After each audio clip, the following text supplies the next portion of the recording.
Hello, we are grassroots volunteers reading Elizabeth Warren's plans aloud so that the sight impaired and other busy people can learn about Warren's ideas for a better America while multitasking. We are not professional voice artists, we do not have fancy equipment, we do not have sound studios. We will get tongue-tied, we will stumble over words, you may even hear an occasional dog bark or baby cry. You can read all of Elizabeth Warren's plans yourself by Googling the words Team Warren Medium. Again, that's Team Warren Medium. And without further ado, here's one of Elizabeth Warren's plans. My Plan to End Washington Corruption by Elizabeth Warren. In 1958, the National Election Survey first asked Americans a simple question: do you trust the government to do the right thing most of the time? That year, 73% of Americans said yes. In 2019, that number is just 17%. 5 out of every 6 Americans do not trust their government to do the right thing. Why have so many people lost faith in government? It's true that right-wing politicians have spent a generation attacking the very idea of government. But it's also true that these days our government doesn't work for most people. Sure, it works great for the wealthy and the well-connected, but for everybody else, it doesn't. It doesn't work because big insurance companies and hospital conglomerates put profits ahead of the health and well-being of the American people and dump piles of money into political campaigns and lobbying efforts to block any move towards Medicare for all. It doesn't work because big oil companies that have concealed climate studies and funded bought and paid for climate denial research bury regulators in an avalanche of shady, bad-faith pseudoscience and then spend freely on influence peddling in Congress to make sure nothing like a Green New Deal ever sees the light of day. It doesn't work because giant pharmaceutical companies want to squeeze every last penny out of the people who depend on their prescriptions, while their army of lobbyists suffocates reform anytime there's a discussion in Congress on drug pricing. Universal child care, criminal justice reform, affordable housing, gun reform. Look closely and you'll see, on issue after issue, wildly popular policies are stymied because giant corporations and billionaires who don't want to pay taxes or follow any rules use their money and influence to stand in the way of big structural change. We've got to call that out for what it is: corruption, plain and simple. Make no mistake about it, the Trump administration is the most corrupt administration of our lifetimes. Foreign nations like Saudi Arabia funnel money into Trump's pockets by spending freely at his hotels. Trump's tax bill is a $1.5 trillion giveaway that primarily helps large corporations and wealthy Americans. Half of the total registered lobbyists in Washington worked on issues involving the word tax the year the bill was written. That's 11 lobbyists for every member of Congress. And when the members of Congress who championed it lost their elections, they got juicy gigs in the lobbying industry themselves. Trump's Supreme Court justices were handpicked by right-wing extremist group that spent millions on television ads, first to hold open a Supreme Court seat in the Obama administration, and then to pressure the Senate to rubber stamp their candidates of choice, even when it meant ignoring serious sexual assault charges to ram through the confirmation. Trump's pick to lead the Environmental Protection Agency was a climate denier with ties to big oil, and when he was forced to resign after a slew of ethics violations, Trump replaced him with a former coal lobbyist. Our nation's ambassadors are a who's who of Trump's biggest donors and Mar-a-Lago members, and that's just the tip of the iceberg. But these problems did not start with Donald Trump. They are much bigger than him, and solving them will require big structural change to fundamentally transform our government. That's why I've released plans to fight Washington corruption. A plan to make sure no president is above the law. A plan to tackle defense contractors' coziness at the Pentagon. A plan to ban private prisons and expand oversight, transparency, and enforcement for all contractors hired by the federal government. In Congress, I've previously advanced wide-ranging anti-corruption legislation. But we must go further. Today I'm announcing a comprehensive set of far-reaching and aggressive proposals to root out corruption in Washington. It's the most sweeping set of anti-corruption reforms since Watergate. The goal of these measures is straightforward: to take power away from the wealthy and the well-connected in Washington and put it back where it belongs, in the hands of the people. My plan lays out nearly 100 ways that we can change our government to fix this problem, from improving public integrity rules for federal officials in every branch of government to ending lobbying as we know it, fixing the criminal laws to hold corrupt politicians to account, and ensuring our federal agencies and courts are free from corrupting influences. And I'm just getting started. Restoring public integrity. If you choose to be a public servant, you should serve the public, not your own financial interests or the financial interests of the rich and powerful. But we face a crisis of confidence in the ethics and public integrity of federal officials in America. The revolving door in and out of Trump administration is spinning out of control, and wave after wave of people in Trump's orbit are trying to profit personally from his presidency, including him. But even before Trump entered the White House, our nation's public integrity rules were far too lax. Too many public officials could easily leverage public service for personal gain, and the ability to walk around government with obvious and direct personal financial conflicts reduces public faith in honest officials. To fix this, we need a total rewrite of our ethics laws. We must begin by rooting out financial conflicts of interest in Washington. Donald Trump is a walking conflict of interest. Actually, more like 2,310 conflicts of interest, and counting. His refusal to divest from his businesses has opened the door for giant corporations, foreign lobbyists, and our own government officials to curry favor with his administration and pad his own bottom line. According to a study by the Citizens for Responsibility and Ethics in Washington, Donald Trump has visited one of his own properties for nearly a third of the total days that he has been president. Trump's Washington hotel even sent the federal government a bill for $200,000 because Secret Service agents were forced to stay there as well. Foreign countries have also taken the hint. Representatives from 65 foreign governments have visited Trump's property since he took office, and embassies have begun booking Trump's hotels for their events. Trump has egged them on, shamelessly floating another one of his properties as the venue for a future international summit. Big corporations and billionaires have also tried to curry favor with Donald Trump by patronizing his properties. T-Mobile sent its top executives to the Trump Hotel in D.C. right after the company announced a merger requiring the Trump administration's approval. Payday lenders held their annual meetings at Trump's golf club in Miami, while the Trump administration has consistently gutted restrictions and regulations on exploitative payday lenders. And several wealthy donors who paid the $200,000 Mar-a-Lago membership fee, which doubled when Trump became president, have exerted sweeping influence at the Department of Veterans Affairs. Even Trump's own appointees and political allies have tried to suck up to Trump by exploiting his conflicts of interest. More than 100 Republican members of Congress have become patrons of Trump's businesses since he became president. Most recently, Trump's Attorney General William Barr spent $30,000 at Trump's Washington hotel, implausibly claiming that it was the only place he could find for his holiday party in Washington. And on an official trip to Ireland, Vice President Mike Pence stayed at a Trump property reportedly at Trump's instruction, even though it was 3 hours away from his scheduled meetings in Dublin. Trump is by far the most egregious example, and we need new rules to hold leaders accountable for this kind of conduct. But we cannot condemn this conduct without also acknowledging that opportunities for the appearance of self-dealings are far too easy across the federal government. Restoring public confidence isn't just about replacing Trump and his cronies. We need new, bright lines and clear rules to eliminate the possibility of public officials serving private interests. Here's where I would start. End self-dealing in the White House by applying conflict of interest laws to the president and vice president. Under my plan, presidents and vice presidents would be required to place their businesses into a blind trust to be sold off. No more payoffs, no more bribes from foreign governments, no more self-dealing. Disclose tax returns of federal candidates and office holders to the public automatically. Tax return disclosures for federally elected officials shouldn't be optional. It should be the law. And it shouldn't just apply to presidents. It should apply to everyone running for or serving in federal elected office. Presidential candidates in particular should follow the standards set by Barack Obama for releasing at least 8 years of returns. I've released 11. And the IRS should simply put out the required tax returns for qualified candidates themselves, so nothing like Donald Trump's refusal to disclose his taxes can ever happen again. Force senior government officials to divest from privately owned assets that could present conflicts of interest. White House advisors like Jared Kushner have been allowed to use their government positions to further enrich themselves and their families, while cabinet officials like Betsy DeVos have hundreds of millions held in privately owned accounts that make it nearly impossible to determine who could exercise influence over DeVos and her family. The fact that such conduct could pass any kind of ethics screen make it clear that we need new rules. My plan puts an end to this practice by requiring senior officials, including those who are unpaid like Kushner, to divest from their businesses and other conflicted assets. Completely ban the practice of government officials trading individual stocks while in office. Under current law, members of Congress can trade stocks and then use their powerful positions to increase the value of those stocks and pad their own pockets. Tom Price, Trump's former Secretary of Health and Human Services, purchased pharmaceutical stocks while in the House of Representatives, then fought hard to get a return on his investment by pushing policies that would benefit giant pharmaceutical companies. And another member of Congress, Chris Collins, was charged for trading the same stocks based on insider information. But prosecutions like this are rare, and even where investments don't influence decisions, the existence of these direct conflicts undermine public confidence in government. The solution is simple.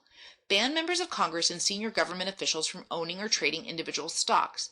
Instead, they can invest in conflict-free mutual funds or funds managed by the Federal Thrift Savings Program.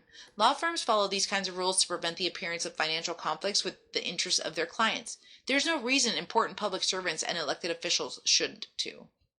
Shut down a raft of additional shady practices that provide opportunities for government officials to serve their own financial interests. My plan bans members of Congress and senior congressional staff from serving on corporate boards, whether or not they're paid to do so. It also strengthens ethics requirements for presidential transition teams to ensure that those who are shaping our government disclose any conflicts of interest and comply with the highest ethical standards. And to ensure that there are no questions about whether members of Congress are acting based on financial conflicts, like lobbyist turned senator turned lobbyist John Kyle, my plan requires every member of Congress, including appointed ones, to disclose their financial conflicts before they take office. Finally, we must immediately end the possibility of trading on access to insider political information. Every year, hundreds of millions of dollars flow into so-called political intelligence firms that hire operatives to prowl the halls of Congress for insider information and sell that information to Wall Street traders trying to make a buck. My plan combats this practice by implementing strict disclosure requirements and regulations on so-called political intelligence consulting, including criminal penalties for former public officials who use insider political information to make investments or advise others who are doing so. Next, it's time to close and padlock the revolving door between government and industry.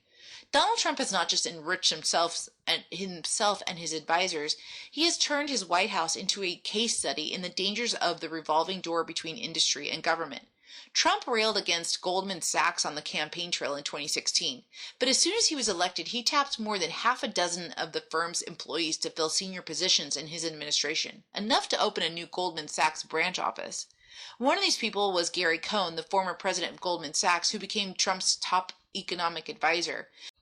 On his way out of Goldman, the firm gave him a whopping $285 million. $123 million in the form of cash and stocks that he could only collect if he left the firm to work in government. I call that a pre-bribe. And it paid off too. While cashing that $285 million check, Gary Cohn helped rewrite our nation's tax laws, ran the changes through Congress, and gave Goldman Sachs their money back and a few $billion in change. There are countless examples like this in the Trump administration, but it's a widespread problem in official Washington, and it goes far beyond obvious and egregious quid pro quo bribery. When someone serves in government with plans to immediately turn around and work in the industry they've been overseeing, that individual faces obvious incentives to advance the interests of their future employer. And when someone moves immediately from a regulated company to a job regulating that company, the public is right to worry about the risk that such individuals will prioritize the interests of their old bosses. Government must be able to benefit from tapping private sector expertise, and public servants who leave government should be able to find post-government employment.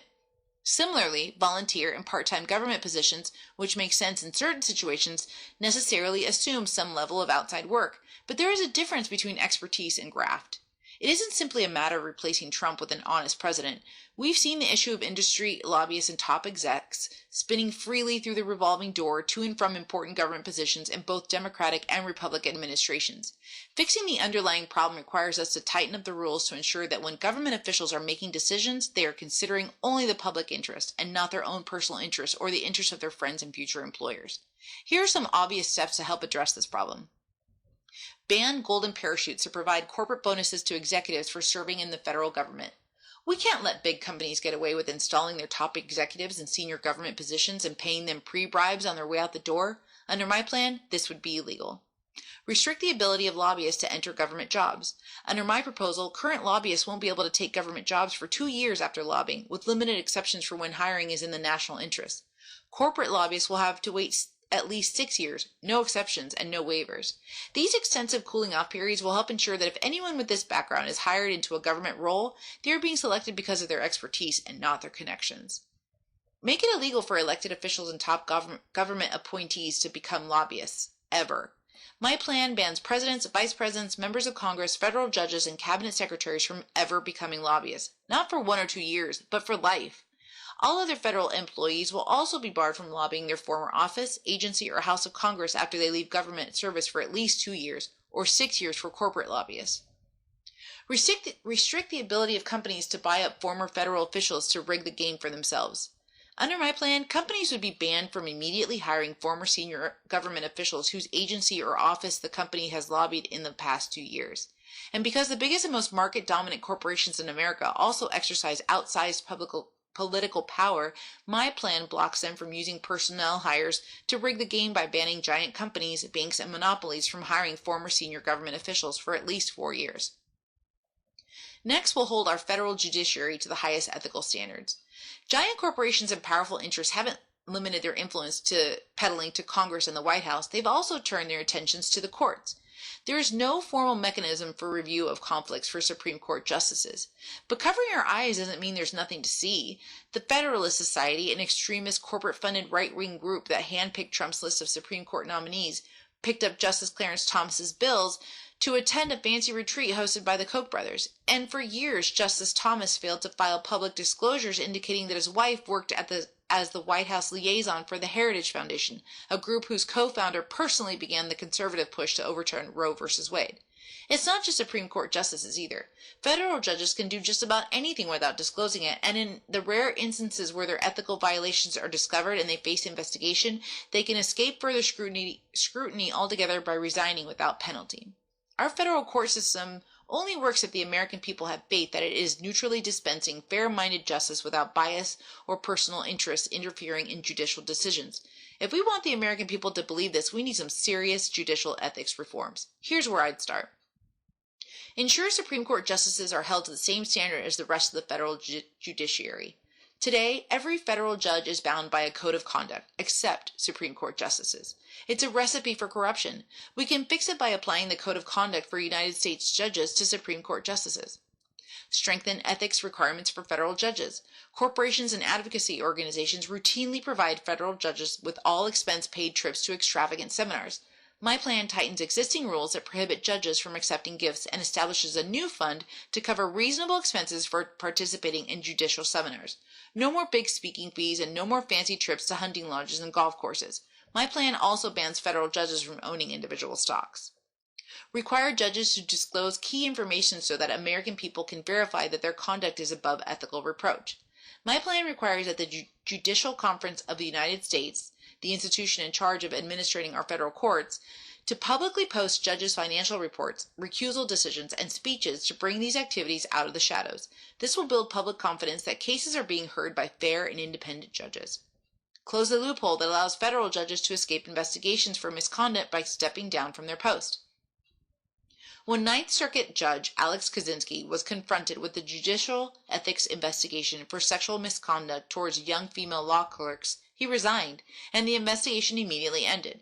Similarly, sexual assault and perjury complaints against Brett Kavanaugh were dismissed when he was confirmed to the Supreme Court, and Donald Trump's sister, Marianne Trump Berry, resigned from the bench, ending an investigation into the Trump's family decades-long tax schemes, including potential fraud.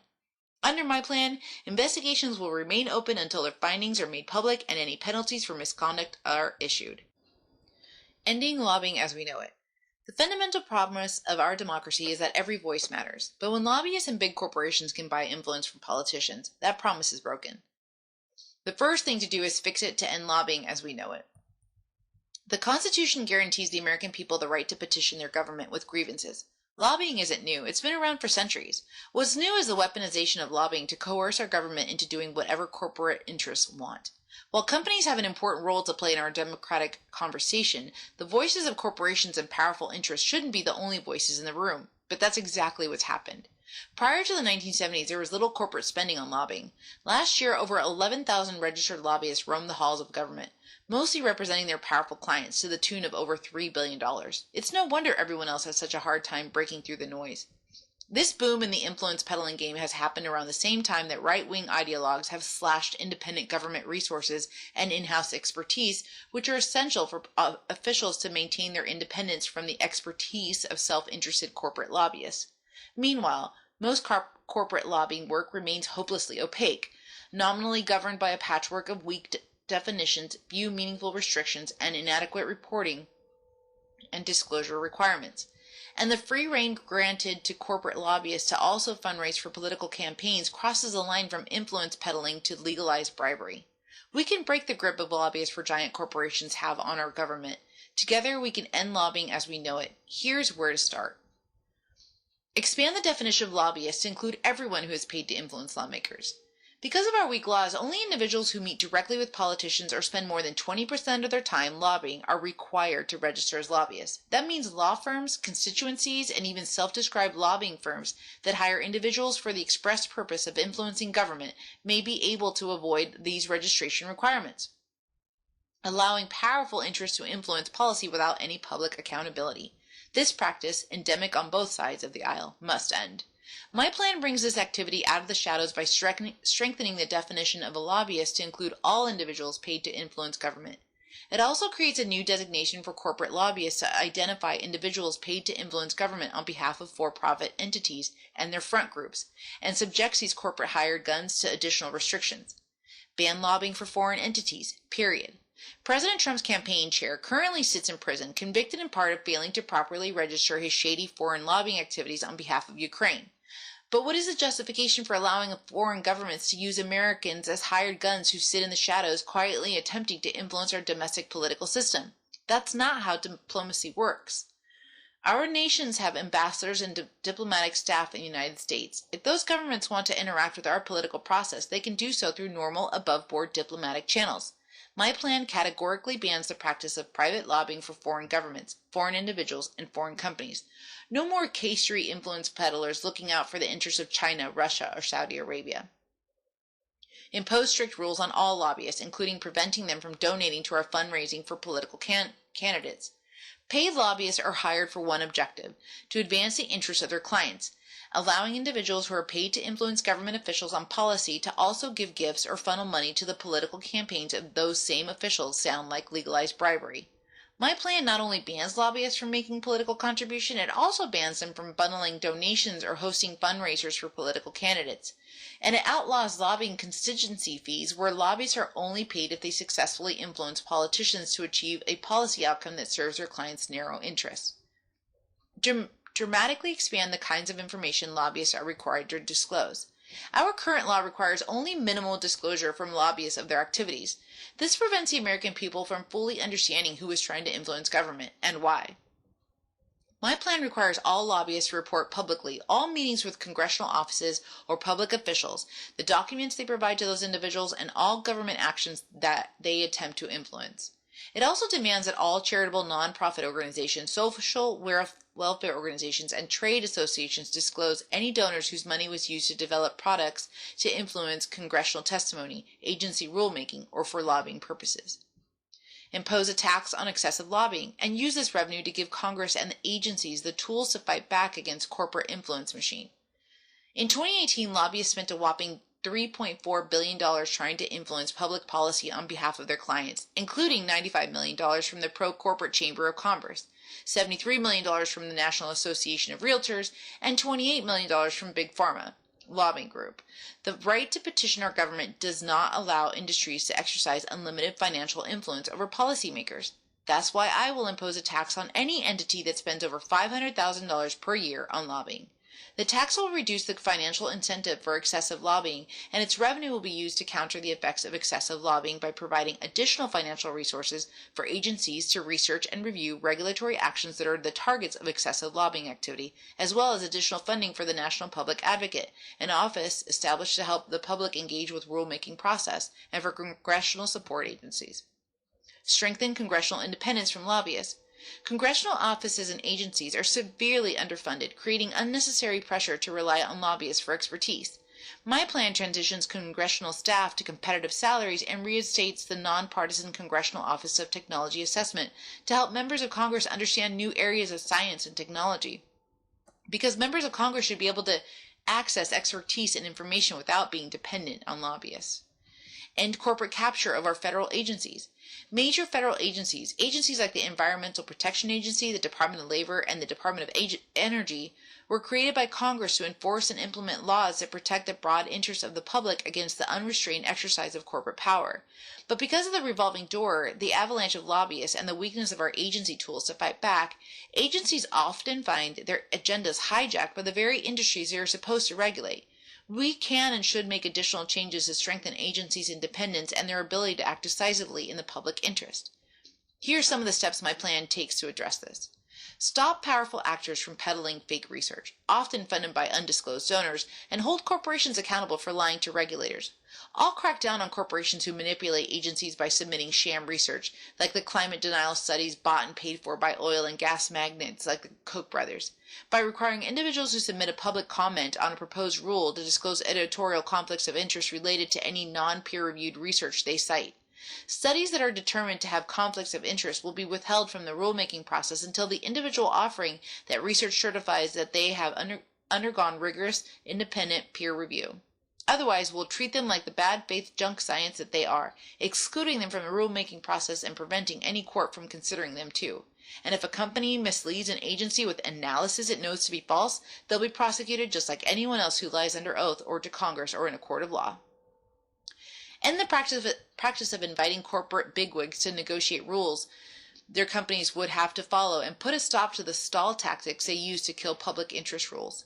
My plan restricts the parties eligible to participate in the negotiated rulemaking process so that the industry no longer has an open door to dominate the process. It also closes the loopholes that have allowed industry and agencies to delay the implementation of rules it disfavors, including by ending so-called informal review, reducing the review period to 45 days, and clarifying that only appeals courts, not individual federal district judges, can temporarily block the implementation of rules. And my plan requires agencies to publicly justify the withdrawal of any public interest rules. Give the public the tools to fight back against corporations who seek to co-opt this process for their benefit. My plan establishes an Office of the Public Advocate to help the public engage with important legal changes made by federal agencies during the rulemaking process. I'll also allow private individuals to bring lawsuits against federal agencies for unnecessarily delaying or failing to enforce agency rules, and against corporations who have violated them. Ensuring access to justice for all. Equal justice is supposed to be the promise of the American legal system, but it's not delivering on that promise. Instead, we have one system for the wealthy and the well-connected, and a different one for everyone else. It's hard enough to hold a powerful company accountable through our legal system, but recent developments in the law have made it even harder for individuals to bring these cases in the first place. We need to reform our legal rules to make sure everyone who has been harmed can have their day in court. Here's how I'll start. Ban forced arbitration clauses. Many companies force their employees and consumers to sign forced arbitration clauses as part of their contracts for employment or for services. These clauses mean that if something goes wrong, individuals agree to never file a lawsuit in federal court against the company, and instead are diverted into a private dispute system. These provisions are often tucked into the fine print of contracts that workers or consumers sign, and many people don't even know that they've signed one until they have been harmed and need our courts to help them get justice. These provisions shouldn't be enforceable, but the conservative majority in the Supreme Court decided that because there was no law explicitly against them, they could be freely enforced. So let's pass that law. My plan categorically bans forced arbitration clauses from blocking lawsuits related to employment, consumer protection, antitrust, and civil rights. Ban mandatory class action waivers. When workers or consumers are wronged by a company, they should be able to band together and seek justice. Taking on a big corporation's army of lawyers takes enormous sums of money and legal expertise, but class action waivers tucked into consumer and employment contracts prevent individuals from suing together. That makes it virtually impossible to pursue a lawsuit and gives companies unlimited license to rip you off without any consequences. These anti-worker and anti-consumer provisions shouldn't be enforceable, but because of a Supreme Court decision written by Justice Gorsuch, they're alive and well. That's why my plan would restore the fundamental right of workers and consumers to join together when they are wronged by banning these provisions in employment, consumer protection, antitrust, and civil rights cases. Restore fair pleading standards. When you file a lawsuit, one of the first steps of the legal process is called discovery. That's when you're supposed to ask questions and gather facts about your case. But a pair of recent Supreme Court decisions upended decades of pleading standards, making it difficult to file a case without already having many of these facts. These widely criticized cases deprive plaintiffs of their day in court and allow powerful defendants to successfully dismiss cases before they even begin. My plan would undo this damage by restoring fair pleading standards so that every person who has been harmed gets their day in court. Holding bad actors accountable. The reforms I've outlined will go a long way towards cleaning up Washington, but we also need strong enforcement mechanisms and broad transparency requirements to make sure that we can hold bad actors accountable. Let's start with real penalties for violating these rules. When Secretary Ben Carson was warned about his son participating in fancy government events, he brushed it off. And when an independent federal ethics watchdog determined that Kellyanne Conway should be fired for repeatedly violating federal law, the administration barely cared. In Washington, corrupt actors should face penalties when they break the law, not return to business as usual. Here's how my plan would fix this. Establish a new U.S. Office of Public Integrity and strengthen ethics enforcement. The new office will investigate ethics complaints from the public, impose civil and administrative penalties on violators, and refer egregious violations to the Department of Justice for criminal prosecution. Expand and strengthen the Independent Office of Congressional Ethics. My plan ensures this office has the proper authorities and resources to conduct investigations, refer civil and criminal violations to the appropriate authorities, and recommend disciplinary action to the House and Senate Ethics Committees. Expand the definition of official act and bribery statutes to criminalize the sale of government access. When a politician accepts gifts in exchange for government favors, that's bribery. But thanks to a wrong-headed Supreme Court decision in United States versus McDonnell, our laws don't fully recognize it. My plan plugs that tractor-sized loophole and ensures that corrupt politicians who accept bribes can be prosecuted. It also clarifies that a stream of benefits rather than a single act qualifies as an unlawful benefit paid in exchange for a bribe. Clarify the definition of in-kind contributions to ensure that no future candidate can receive political assistance from foreign countries or solicit large hush money payments without facing legal consequences. Politicians and advisors like Donald Trump Jr. have reportedly tried to receive help from foreign countries, even though it is illegal for foreign individuals to provide in-kind contributions to campaigns. And Donald Trump directed Michael Cohen to spend $130,000 to cover up an affair so it would not come to light before the 2016 election, despite laws preventing him from soliciting large in-kind contributions. Although a federal judge accepted Cohen's guilty plea, Trump's lawyers and defenders continued to insist that what Cohen did and what Trump solicited was not a crime. My plan settles this debate and clarifies that the rules governing in-kind contributions also apply to intangible benefits such as dirt on political opponents and in-kind financial contributions like the payment of hush money when those contributions are made at least in part, if not exclusively, for campaign purposes. Deter corruption through broad new government transparency standards. If government is supposed to work for the people, then the people should be given enough information to judge how well their government is working for them. Too many government records are kept behind lock and key, making it impossible for the public to hold their government accountable. Significant legal actions that have implications for public health and safety can be kept secret.